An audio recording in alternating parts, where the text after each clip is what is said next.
ನಮಸ್ಕಾರ ಫ್ರೆಂಡ್, ನಾನೀಗ ನಮ್ಮ ಮನೆ ಹತ್ರ ಇದ್ದೀನಿ. ನಮ್ಮ ಮನೆ ಹತ್ರ ಇರೋ ಈಶ್ವರ ತೋರಿಸ್ತೀನಿ. ಈಶ್ವರ ಅಂದರೆ ಅಳ್ಳರಾಮೇಶ್ವರ ದೇವಸ್ಥಾನ ತೋರಿಸ್ತೀನಿ, ಬನ್ನಿ ನೋಡೋಣ. ನಮ್ಮ ಮನೆಯಿಂದ ಹೀಗೆ ಸೀದಾ ಹೋದರೆ ಸಾಕು, ನೋಡಿ ಅಲ್ಲೇ ಕಾಣುತ್ತೆ ದೇವಸ್ಥಾನ.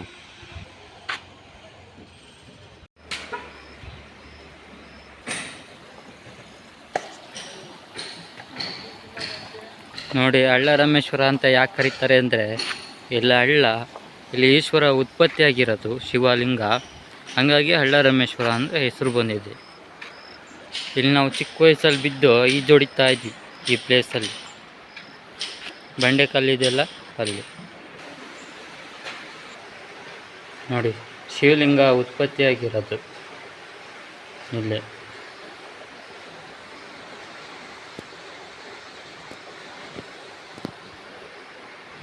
ಉದ್ಭವೇಶ್ವರ,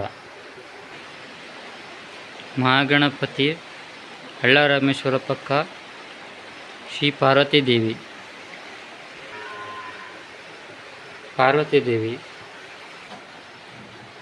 ಗಣೇಶ. ನಾವು ಚಿಕ್ಕ ವಯಸ್ಸಿದ್ದಾಗ ಬರೀ ಇಲ್ಲಿಂದ ಇಲ್ಲಿ ತನಕ ಅಷ್ಟೇ ಇದ್ದಿದ್ದು ದೇವಸ್ಥಾನ, ಇದ್ಯಾವುದು ಮಾಡಿದ್ದಿಲ್ಲ. 1919ರಲ್ಲಿ ಇದನ್ನು ನಿರ್ಮಾಣ ಮಾಡಿದ್ದಾರೆ.